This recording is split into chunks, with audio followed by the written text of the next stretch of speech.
My name is Kevin here. I'm from New York. So I grew up in New York City, specifically Long Island. And then I went to college in upstate New York. And basically, once I went to upstate New York, at this time in my life, I was like, what, 17 or 18? I was really interested in programming.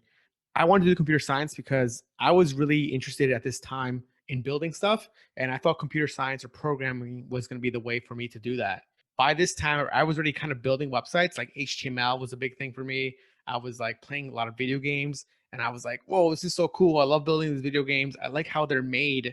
And that's what made me interested in programming because of that concept of building stuff digitally. And the reason why I wanted to do something digitally was because growing up, my dad would take us to construction and he would make us do construction work on the roof, masonry, like woodwork, staining, painting. My dad was a carpenter. When we were like 15 to 16, he would make us go every single day after nights and weekends. And he would pretty much tell me and my brother, if you guys aren't studying, you guys need to come with me to work because we need to make money, like side jobs. And I knew instantly that this is not what I wanted to do. So I was like, I got to do something that's computer related because I want to be home all the time and not working on construction and breaking my back.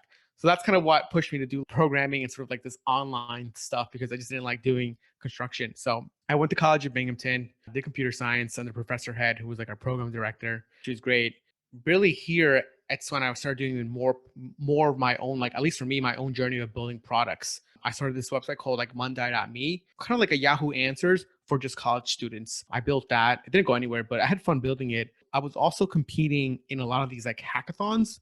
I'm not sure if people do them now. You would get together on a Friday, Saturday, and Sunday, and you would make a team. You would find yourself a designer, you'd find yourself a marketer, you'd find yourself a programmer, and you would then think of an idea and within 48 or 72 hours, build a product or company essentially, and then pitch it to people in the competition. And in this competition, you would have VCs, you would have other marketers, or you would have like other founders, and then basically competition, right? So if you won, you get a prize.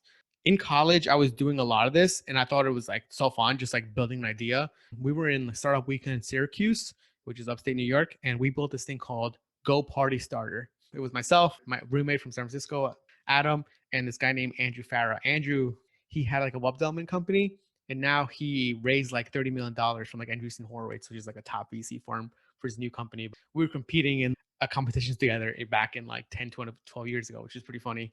So I kind of was always like building stuff for me. And in college, I started a web development agency called One Tiny Bit. We built iPhone apps and Ruby on Rails apps. At this time, it was me, myself, and Wilson.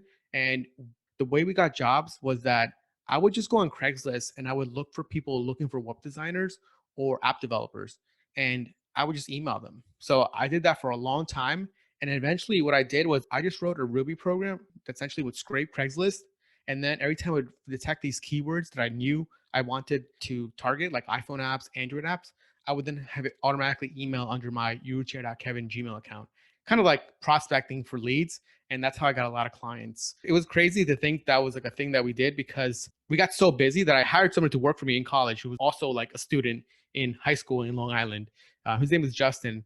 And it's funny because I paid him like what, $15 an hour. And now he works at Facebook, super smart guy. But it was weird. Just I was like 20 hiring somebody. And at this time, you don't really think about it. I kind of learned a lot about like client management in college just because we had all these clients myself. And at least for me, it was interesting at this time because I never thought about it, but we were always building all these apps and websites, but we never really kind of learned how like they were going to bring it to market.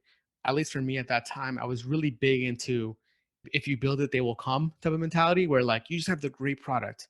You don't have to worry about marketing. But that wasn't kind of right. Essentially, as I became older and I went to San Francisco, I learned that.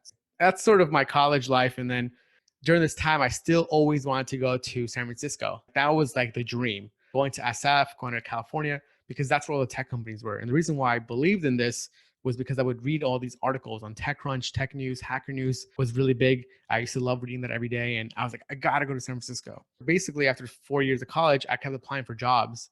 I got a ton of job offers. I got one in like Denver, Colorado to do web programming. I got one in Connecticut at ESPN too. And that was great. But I always tell people like, I didn't want to take these jobs, at least for me. One, it wasn't in California where I wanted to go. And two, when I was interviewing at these companies, the interviews, at least for me personally, they were too easy. I basically felt that, oh, wow, this interview was not challenging at all. I didn't feel like I even said anything remotely close to what I think I knew. And they gave me a job offer. I was like, I don't think I'm going to learn anything. So for me at this time in my life, I was like, what, 21, I was not optimizing for money. I was really optimizing for learning and getting smarter and getting better. And that's kind of where I want to really go to a job where I felt like the interview was tough, that made me be like, oh shit, I don't know what I'm talking about, and work there because I knew that would be much better for me. And that's when I got the job offer for mint.com out in Mountain View. And there, my boss, his name was Shion, he was like a JavaScript developer who created his own like JavaScript programming language, or like a library essentially. And then I was like, oh wow, I would love to work for him because this guy knows JavaScript like in and out. I want to know what he knows. I want him to teach me everything there is to know about this, because if you make a library, you got to know the language really well. And so for me, that's when I took the job offer in California. And remember, at this time, I've never went to California once. I barely even visited it. Really, right after college, after 1 month of graduating, I moved to California not knowing anybody, because this is like the dream and this is what I wanted to do. Mint.com was great. It was my dream. Like I wanted to live there. When I was in Mountain View, it was great to work there, but I was also living in San Francisco at that time. So if you're thinking about it, it's kind of like living in New York City and working out in Long Island. So it's kind of like a reverse commute. It kind of sucked. Honestly, it's basically like 2 hours each way commuting. And I was like, oh my God, this shit sucks. Like I hated it. Like it was fun for a little bit, but my commute was this. It was from my apartment to the Caltrain. I would walk 15 minutes. From the Caltrain, it would be like an hour and a half ride. From the Caltrain, it would be to another 10-minute walk to the shuttle to take me to work. And that was like a process. And you guys can imagine, yes, when you have a commute, it's like you need to time everything at the right time, or else you're going to be late to whatever thing you're doing. And I just did not want to do that. So basically, I worked at Mint for about 6 to 7 months. And part of it was the commute, but also part of it was because when I got there, within a month, the boss that I told you guys that I want to work with, he quit to go start another company. So that was kind of like a blow. Then I got another manager. She was a nice person, but she was just, for me, it was another manager. Remember, at this time, I was like 21, 22, very like naive. I've made tons of mistakes. But for me, I was like, wow, the person that I wanted to work for left. And that kind of demotivated me. But at the same time, Mint was going through this transition from a startup to corporate. So at that time I joined, they just got acquired by Intuit, which is TurboTax. And the corporate structure was changing. At least for me, some things that didn't resonate well with me was when I think we had a project manager or product manager at the time, and we were sort of planning for sprints. And he was telling us that, yes, we work 9 to 5, which is like a typical workday. But when you're working at these companies, really, when you're planning your sprints or how you're doing product development, you need to be planning for at least you're going to work 3 hours a day. And I was just like, whoa, well, that's crazy. We have working 9 to 5, which is 8 hours, but yet basically they're saying 5 hours of a day is us doing nothing at work. And that's how we planned our sprints, and that's how we planned product releases. Not the lifestyle I want. And the reason why I say this is because my roommate, the one that I was mentioning earlier, he was working at a startup and he was working like 8 to 10 every day, working nights and weekends. And for me, I was like, oh my God, I'm so jealous. I want to be working like that. I want to be doing that because that's why I came here. I didn't come here to just work 3 hours a day and just relax. This is boring for me. I didn't sacrifice all this stuff to do nothing. So then within 6 months, I quit and was like, I got to go to a startup. And that's when I told my roommate, hey, I really like what your company is doing. I want to be working those hours that you guys are doing. I took a pay cut and I went to work for a startup, and I was there for about 2.5 years. And that's when I was like, whoa, this is everything I wanted. We're always working. Everybody's kind of trying to figure it out. We don't know what's going to work or not. And this is like the Silicon Valley kind of, if you watch the show, it's kind of like what it is. Like you just like hang out all day, you work all day, you hang out with your coworkers all day. When I was in San Francisco, I was always from New York. So whenever I talked about doing a startup or starting a company, at least for people in New York, it was always weird. And that's how I felt at college. When people would tell you, oh, you want to do an idea, they would be like, oh no, like, why don't you just work somewhere for 2 or 3 years and then go do your own thing? And if you guys remember earlier, I was just kind of mentioning when I wanted to quit Mint, I knew I wanted to quit within 2 months. When you like something, you don't like something, you kind of know pretty quickly and you give it a shot. Within 2 months, I knew I wanted to quit. And I was telling my friends, I want to quit this company. It sucks. And a lot of them were like, hey, just give it 2 years. And I was just, whoa, like 2 years of this thing that I don't like. That's not how I operate. And then I quit. Yes, I like to get advice, but I think like anybody, you guys know when you guys ask for advice or an opinion, it's you're kind of trying to see what they say, but you already kind of know what your choice is or what you want to do.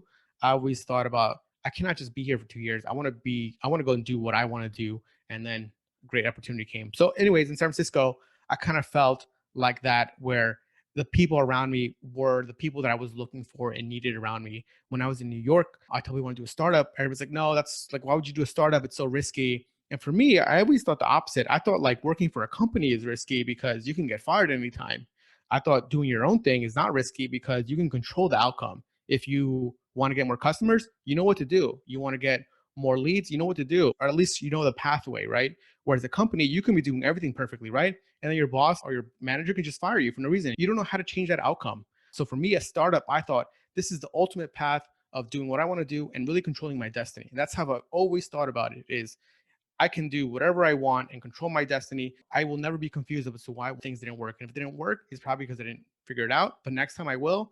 And B, it's maybe because I didn't work hard enough. And if I didn't work hard enough, okay, let me go reevaluate that and figure out what happened, what went wrong, or what made me lazy. So that's why I've always wanted to kind of do a startup. Those are still the thoughts I had in me. And San Francisco, living there, really reaffirmed that for me because everybody there was doing a startup. You would walk down the street, people were talking about the latest startups, the latest magazines, the latest venture capital funding that people received. It was everything I wanted, and it really made me even better to build more stuff. And even in San Francisco, while I was still working full time, nights and weekends, I was still working on apps and web stuff. In California, I was making something every 2, 3 weeks, and no one saw what it was. But at least for me, it was building that muscle of just building things and trying to figure out how do you make like a e-commerce checkout? How do you make a website? How do you like do this thing with JavaScript and Google Maps, like a tinkering of things. And that's kind of like next time you build a website, you say, I want to do a user login. I want to do like a password reset. How do you log in with Twitter? How do you log in with Facebook? All this stuff. The first time you do it, you kind of don't know how to do it. But then your next website, you're like, oh yeah, I have that code from 2 projects ago. Let me go just copy and paste it. And then now I can log in with Twitter. So then you just get better. I call this kind of like a stair step approach. It's like the first step is always really hard because you don't know what to do.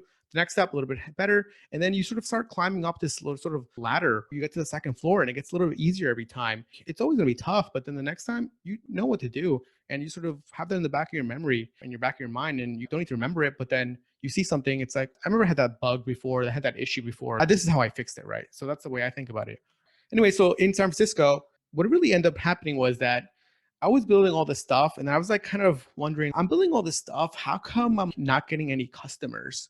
And then that's when I started really thinking about marketing. That's when I started getting into learning at least about marketing. And the first thing I learned SEO and like affiliate marketing. For affiliate marketing, I was kind of looking into how are people making money online that are traveling the world. That was my first thought I had. And then I Googled it and I learned people say, oh, you got to do affiliate marketing, which is marketing arbitrage. Someone has like an app download, they'll pay you 50 cents for download. If you can get them a download under 50 cents, they'll pay you the difference, right? So if you would somehow figure out a way to get downloads for 10 cents, you will make 40 cents. It's like arbitrage, right? And really, that's kind of like my first foray into marketing. I remember learning a lot of this stuff. SEO was a big one, like Black Hat SEO was big. I remember going to forums like Stack That Money. Back then, it was a really, really good forum. It pretty much like broke down case studies how people were making thousands of dollars. And I think for anybody listening or even watching this, when you hear that stuff, it's kind of like, oh, is that true? And oh, this sounds too good to be true. But if you read it and you take action and you do it, maybe you won't make $1,000 a day or 10,000 like these guys are saying, but you'll make $10 to $20. And then that $10 to $20 just gives you insights. Oh, this is possible. And I think with anything, once you sort of do it yourself, you see what's possible. I like doing it myself because then it sort of builds that muscle. Kind of when someone tells you, hey, this tastes good. And you're just like, oh, okay. But once you taste it, you're just, oh, this does taste good. And it's so different when someone tells you versus you doing it. And like with anything in life, I think the biggest thing is the fear that it's not going to work. And then that sort of paralyzes you. But for me, I'm just like, all right, let me go give it a shot. And with anything in life, people are just like, oh, just try it out. And even for me, when I'm looking at marketing, people are like, oh, try $50 a day on this campaign. And people are just like, oh my God, $50 a day, that's so much money. But you spend $50 a day eating dinner. But this thing that can potentially make you money, you don't want to try it. It's like a weird justification of things. For me, I'm just like, oh, let me try it. Didn't work. Okay, let me move on. That fear is not there for me. I just want to try it out and see. And then me, myself, know it's going to work because reading is one thing, but doing it and believing it is two different things. So Stack the Money was really good for me there. It really taught me a lot about mindset. I think that's the biggest thing about entrepreneurship is the mindset, doing the things like executing on it. And at least for me, I was reading those articles and case studies on that website. And I was like, this guy's not smarter than me. I could do this too. Why is he doing it and not me? And that's kind of how I always thought too. And then I learned more about Facebook ads, Google ads, SEO. And at this time, I was still in California. And eventually, after 4 years of being SF, I wanted to come back home. So then I moved back to New York. And then I started my cleaning company. The reason why I started a cleaning company is because I was working at this company in San Francisco called Zarly. And we were kind of like an Angie's List or Craigslist that's more like a premium for these local services. And when I was there, I was building a lot of the checkout systems, the checkout flows, a lot of that stuff with the designers and with like the other engineers there. And really what we saw was that these sort of cleaning companies had a lot of demand essentially. But what was happening was that on the platform, one or two people that was fulfilling the services, and basically once they got filled, they could never take more customers. That idea kind of like resonated with me, and I was like, oh, that's an interesting idea. Why can't somebody make like an Uber of like these sort of like maids, kind of like an Uber-esque? And that's kind of like where that idea came from. I want to make like an Uber for a cleaning company where it's like on-demand cleaning, and you have all these like maids working for you, and then someone requests a cleaning. So that's kind of how I started the company Maid Sailors. It was that idea. And quickly I learned that maid service isn't like Uber. Uber, you need like a ride 2, 3 times a day potentially. Whereas the cleaning, you only need like maybe once or twice a month. Uber works because the demand is so high every single day from the same customer. Whereas cleaning, it's maybe one, like I said before, once every 2 weeks or once every month. So we quickly realized that this Uber-ish style wasn't going to work. And we just switched traditionally to how cleaning companies were run. But we then realized what was good about the model that we were trying to do before was that we had online pricing and flat rate pricing. So for people maybe that haven't booked the cleaning, how cleaning companies were run before, this is like 5, 6 years ago, was that you would call a cleaning company, they would come to your house, and then they would give you a quote. So basically, if you think about that process, you have a customer service rep, you have to now schedule a call with this person and figure out a time that works for both of you. You have to pay your estimator from their apartment or from your office to go to the person's house, give a quote. If the quote goes well, okay, great, we'll do the job.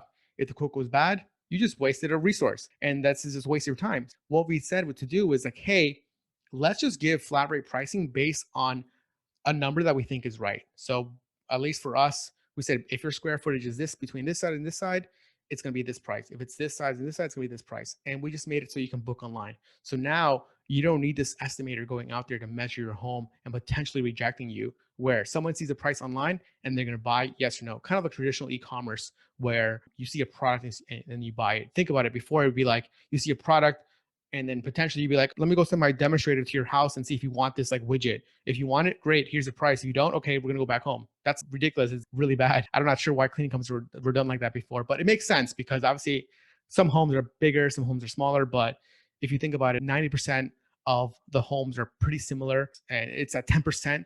For that 10% that you're sort of trying to make a little bit more money, you're killing the experience for 90% of the customers, and you're adding so much overhead to your business that's not worth it. So for us, it's like, let's just make that 90% really quick and seamless and streamline our operations. And then that's how we kind of grew Made Company. We grew that company. Now we're in Chicago, we're in Boston, and then we also acquired 3 other cleaning companies as well to keep growing the business.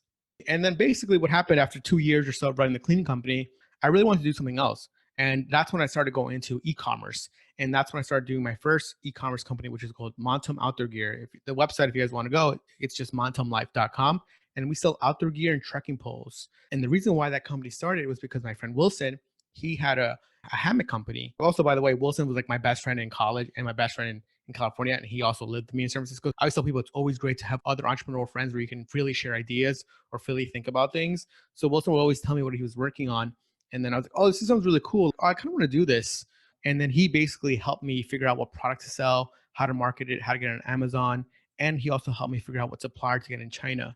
And now Montum, we sell the number one trekking pole. We're number one on Wirecutter. We're number one in New York Times. We beat Black Diamond and Lucky, which are our two biggest competitors. We've gone to tons of retail stores. We're in a bunch of stores, local stores around the US as well. And for, at least for me, I've been to China 3 to 4 times to talk to my suppliers. This is why I love entrepreneurship. All the stuff I just mentioned, I would have never given the chance to if I was just a regular employee. I was able to do this because it's my company. I said, I want to go do this. I want to go to China. I want to go cold call mom and pop shops and try to get my products in there. I want to do B2B sales. I want to go to this convention and try to get more customers this way. So that's why I love entrepreneurship. It's like the ultimate game to go do whatever you want and expand your knowledge and expand your experiences. But this time I was really like, what, 27 too. I wanted to do more stuff. I learned a lot from Montum. I learned how to source product, how to get customers. This is where I kind of learned Facebook ads and Google ads because we had to do it. Where from Made Sellers, I was doing a lot of SEO there. We grew organically. So this was a new channel for me to learn. That's kind of why I wanted to do e-commerce, because I heard e-commerce was competitive. I was like, oh, if it's competitive, that means this is a great skill set that someone potentially would want to learn. And I always like markets that are competitive because that shows that there's demand. It's similar with like home cleaning. Home cleaning is super competitive, but that's great because it shows you there's demand, and that shows you have to be the best of the best to compete and get customers. So that's why I really like markets that are competitive, because it really, really improves yourself, and it just proves like how do you get customers. So that's the way I think about it. Then after that, I wanted to do like a subscription box company because I saw BarkBox and I was like, oh, BarkBox is kind of cool. They're also based in New York City. And I was like, I'm gonna do a BarkBox competitor. And then that's when I started Dog Subscription Box. And I did this company for about 3 months and completely like just didn't do well. Then I knew like this beauty blogger, and I wanted to start off like a eyelashes company, or I think, yeah, eyelashes company, because she had a big beauty following. And then I started contacting a lot of like eyelash companies in Indonesia because that's where a lot of them are made. And we invested like $10,000 in like samples, boxes, and eventually like we both got so busy that we're just like, let's just put the company down the drain and just like shut it down. And for me, it was, yeah, $10,000 sucks, but I just knew that I didn't have the time because at this time I was also working in another e-commerce company called Chester. Chester's a luggage company. If the website's called chestertravels.com. And here we're working on a custom mold, custom design. And here we wanted a luggage to compete with Samsonite and Tumi. Chester is doing much better now. We're doing about $2 million a year pre-COVID, obviously. And then that's kind of where my time was learning more about branding. I learned a lot of influencer marketing. If you look at Chester's Instagram right now, we do a lot of influencer marketing. And that's because for me, I wanted to do something new. Like I was doing SEO, I was doing Facebook, Google. I want to see, okay, what's hot right now? People are saying influencers hot.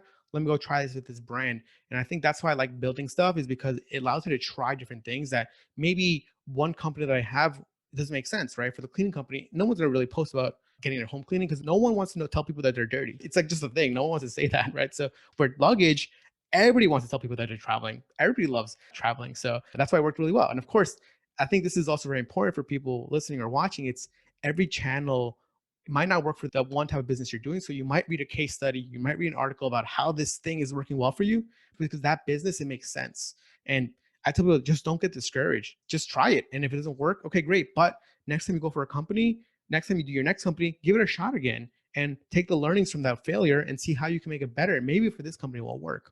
So anyways, after that, I started Voy Media, and Voy Media came out of me still wanted to build things, but at the same time, realizing that what I really loved doing was marketing and learning new marketing tactics and marketing skills. And I was like, hey, like I can't build all these companies, but I would love to help other founders and entrepreneurs help them grow their business. And that's where Voy Media came out. And to Voy Media, we do a lot of Facebook ads, Google ads, advertorials, copywriting, landing pages. And right now the team's about 30 to 40 people. So that's kind of like me in a nutshell. Sorry, a lot of stuff. Any questions, guys? What's been the most successful platform for advertising? Have you found Facebook, Instagram? What's worked the best for you? At least for me, Facebook and Instagram is really big. I think Instagram, out of all the platforms right now, Instagram is still the best right now. It's cheapest. Everybody's on there all the time. People still get confused that Facebook and Instagram are the same company, so they use Instagram more than Facebook now. So yeah, I think Instagram is great. So mobile is probably the biggest thing. So if you're doing a new website or an app, it's got to be mobile first. Almost 90% of the traffic that we run to on Facebook is mobile. So you need to be at least designing and thinking about mobile first. Desktop is so secondary unless you're like B2B, right? For example, for Voy Media, most of our traffic is through desktop because people want a big screen to see like, hey, I'm going to invest this much of money into advertising. What company should I work for? I want to see their full portfolio. But if you're thinking about a widget or a product, mobile, everybody's on the phone looking. So just think about kind of like what product or service you're selling, and that can sort of help you. And does your company help people? Let's say you're doing YouTube ads. Does Voy Media buy the help? You pay them.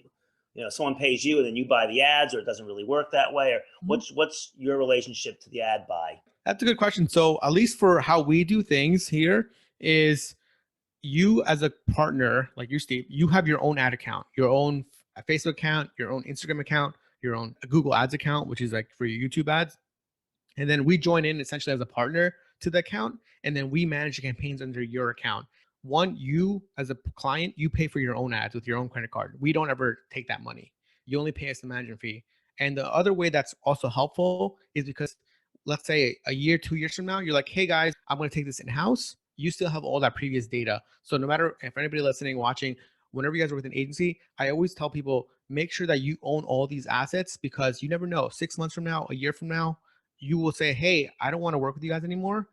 You want to make sure that you have all the data that you can look back and use, or in case you want to sell your company, you want to make sure that you have this stuff because the other acquirer is going to be looking for this stuff. Because if they want to keep doing Facebook ads, they don't want to start all over. They want to say, hey, no, I want your ad account because I want to see what you're doing before, because clearly if something's working, I want to keep running that. So that's the way you should be thinking about it.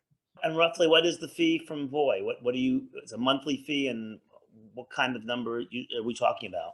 For us, our minimum to work with us is 4,500 a month, and that's how much it costs to work with us. I tell people all the time, like, you need to be spending at least anywhere between 10 to 20K a month in ad spend to work with us. It needs to make sense because at our fee, if you're spending $1,000 a month, I tell people all the time, take that $1,000 a month and use it yourself to learn the platform, see what works, take a course, and then go to an agency. Because one, I always tell founders, it's always great for you guys to know how the platform works, what doesn't work, and for you guys to understand how things are performing or not performing, because it makes it a better relationship with a partner. Because kind of going back to what we said before, seeing is believing. If you know that you put $1,000 in and you only got 200, and you know that stuff that you have is good, maybe like the platform isn't good for Facebook ads, or maybe my creatives aren't bad, but at least you kind of know what's going on or not. Versus, hey, you've never done Facebook ads before, you give an agency 10,000 and they don't give you any money. What's going to happen? It's one, you're going to say, hey, my product or website doesn't suck. It's that you guys suck, right? I tell people, like, you need to spend your own money to figure out, is it my product that sucks or is the platform that sucks, right? Or something's really good, right? So they need to be thinking about it, because I think a lot of people go to agencies as the first way, but I think they should go after they've tried it and validated the market. Because if you can't make it work, then there's no way that agents can make it work, because you know the product the best. You know how to market it. You know how to sell it. And if you can't do that, then I don't know why you're selling a product if you can't even explain to people why would they even want to buy it. Kevin, I But got yeah, a like, question on spending time and money on organic reach versus ads. My personal experience is it's much better to put time and money into the organic side. The ads seem very complicated. I get a lot of people looking for the wrong thing. mhm. But when I put money and time into organic, it's paid off much better. And maybe too because especially for like local, I get hired a lot by local companies. I have Yeah. obviously a much higher presence there in Google.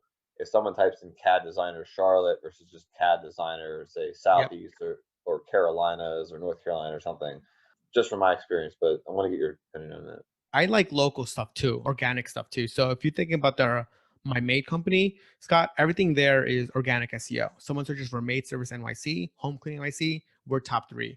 When we do Google ads or Facebook ads for our maid service, it just doesn't work. The CPA or the CAC, a cost of acquisition, is way too high.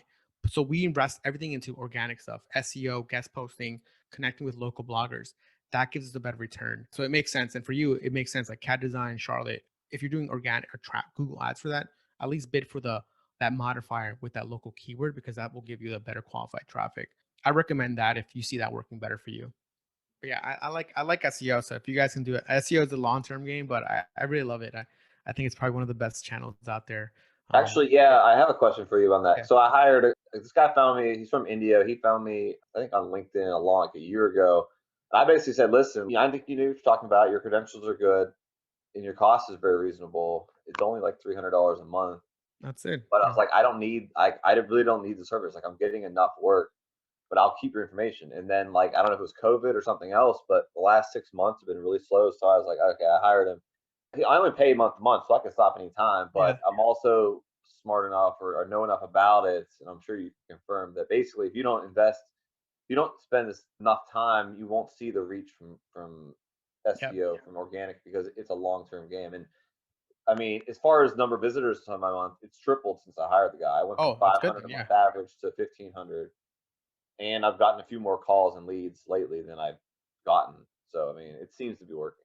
I think SEO is probably one of the best investments that anybody can do, and it's simply what you said, Scott. It takes a long time, so the best time to start it is now, and to get the rewards like 6 7 months from now. My maid company is purely built on SEO. My luggage company, we're getting about 60,000 visitors a month purely on SEO too, and that took over a year to get. It doesn't need to be expensive. You can just get somebody that's pretty good, and they could just keep doing it monthly for you. So yeah, I love SEO. I think it's a great, and if people want to learn SEO, SEO mods, I think it's called mods.com. It's a good blog to sort of read about SEO, and then just keeping up with like search engine land or search engine news. There's two blogs to keep up with like stuff that's going on. So every few months, I mean, there's a Google update. And you just kind of know what basically Google puts out an article about what they've updated, so you can see how do you update your website and stuff like that. Yeah, maybe that's. I'm curious because I Mhm. started this business in like 2016, I think, at least full time. I did do more like blog posts and stuff back then, but now I do a podcast. I've kind of like substituted the blog posts I used to do for a podcast because I just don't have time to do everything. Yeah, But I still update my website with content. yeah, I don't know how much it matters that it's audio versus like I have like a description in there, but like the blog post will be more words than a podcast post because a podcast is like the audio box, you know, like yeah. does the blog post matter more for the organic reach and like do a better job for me because it has more words in it? Mhm. Or, I'm trying to figure out why I dropped off, or is it these Google mods? Maybe just over time I Yeah, didn't have the it's right things in there. Like I'm trying to confuse because like I said, I didn't for years I didn't need any yeah, SEO SEO. work by another company. I did my own updates to the website and everything seemed to be going along good. And then all of a sudden it kind of slowly declined to where it almost got to zero. Yeah, it's like I was scratching my head over why. yeah, yeah. It's so funny because that's kind of like SEO is like interesting because it could be working, and then when you stop working on it, it kind of just like flatlines and goes to zero because you got to keep updating it and you got to keep adding fresh content. You got to add fresh articles to it. You have to update old articles to it. But really, the big thing about SEO is you need a constant like inbound links from people talking about your website. So inbound links still help you rank. And if you have your podcast, that's great. The audio transcriptions are working perfectly fine. I don't even do that for my podcast. I just do new blog posts. I do 2 to 3 new blog posts a week. A month on my websites. But that's how I think about it. For SEO, definitely new backlinks super important. You should be getting that monthly or even So every how 2 do you months. get backlinks? Yeah. So if you're getting backlinks, the way we do it is we just do kind of guest posting and outreach. So we basically have a system. Someone works here that just emails other bloggers, just hey, like I'm interested in writing a blog post about whatever topic you potentially can talk about, and then you hire a blogger. Okay. So I have a question on this because I get this all the time, and I sort of stopped responding to these guys. They email me and they're like, "We'll write a guest post about Yeah, whatever," and sometimes it's really relevant, sometimes it's borderline not relevant, yeah, other times it's just straight up not relevant at all. yeah, yeah. That happens a And lot. Yeah, I'm like, I guess I'll take it because it's another blog post, but is yeah. it really helping me at all? Few things there. If it's not relevant to your stuff, then I wouldn't do it because that No, can actually I do. I penalize you. only do it if it's at least semi-relevant. Yeah, But is it helping me putting up these guest blog posts, or is it really it more? does. Yeah, it definitely does. So basically, I would say here, Scott, if you're getting these blog posts, make sure that at least someone on your team interlinks to another article on your website. Let's say they sent you a Word document. Sometimes these bloggers or guest bloggers, they just link to their stuff. But really, what you want to go in is go in and edit and add 2 or 3 internal links to either a product Oh, page. so add a Yeah. link from this Yep. post to another post on my own website. Yep. That's Oh, I could do that in my own website anyways. If I wrote a blog post, I could link to other blog posts I wrote.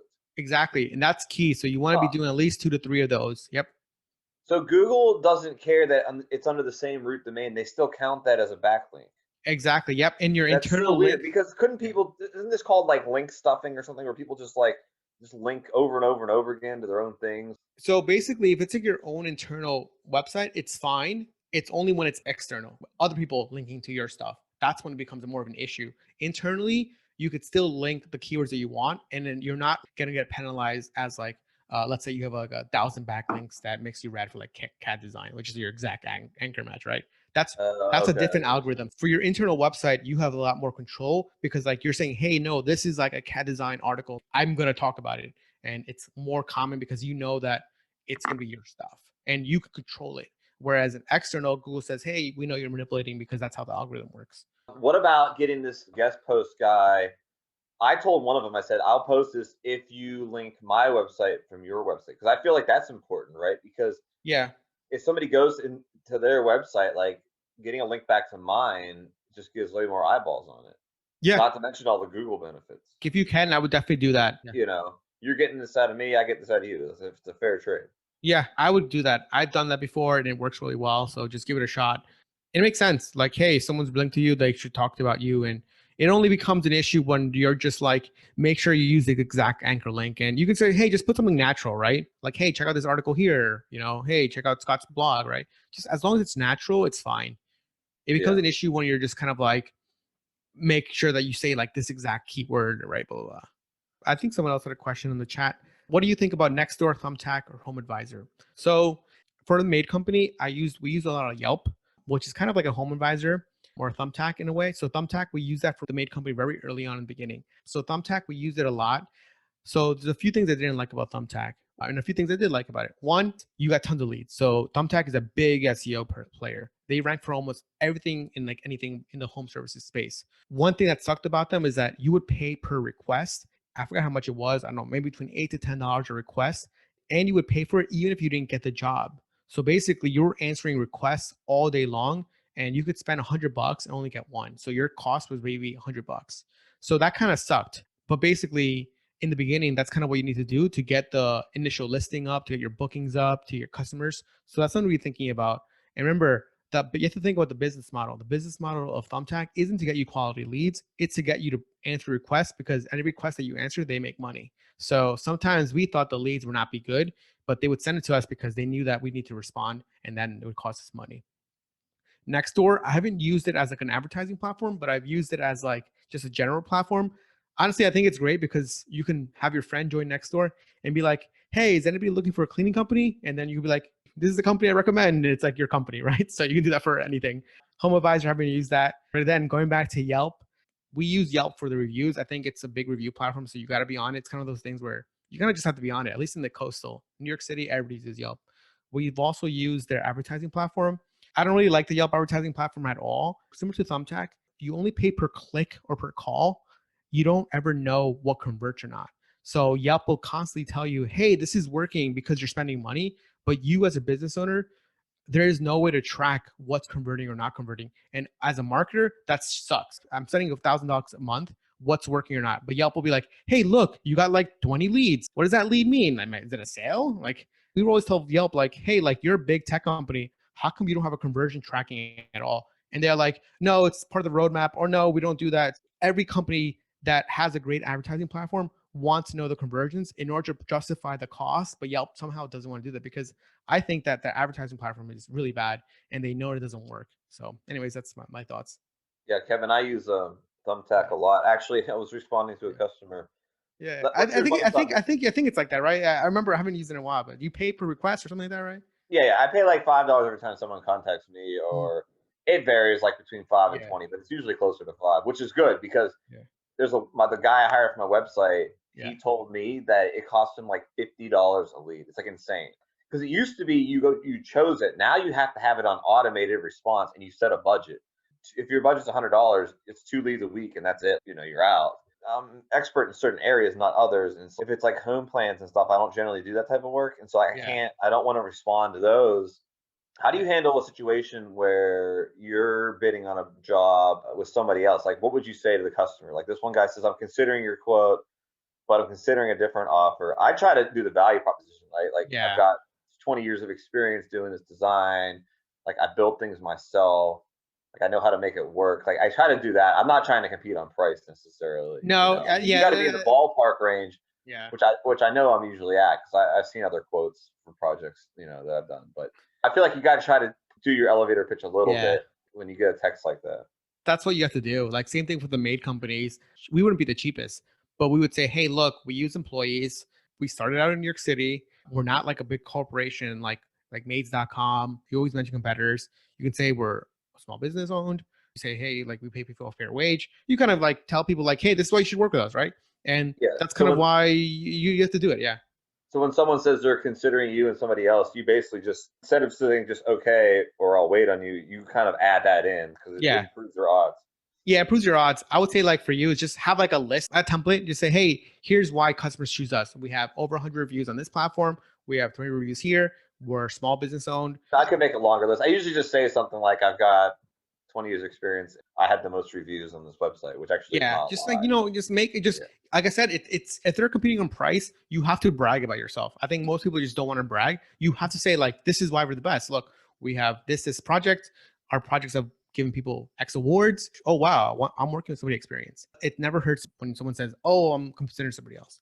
Tell them. Well, thanks, Kevin, for your time. Everybody, I've tried to do this in January, so we'll Yeah. call this the January meeting, even though it's technically February. I'll try to do another one in like, say, 2 weeks. Perfect, guys. And, Thank you so much for joining. Hope that was helpful. If you guys want to contact me, it's just Kevin at Voy Media. Happy to help. All right, we'll see everyone next time.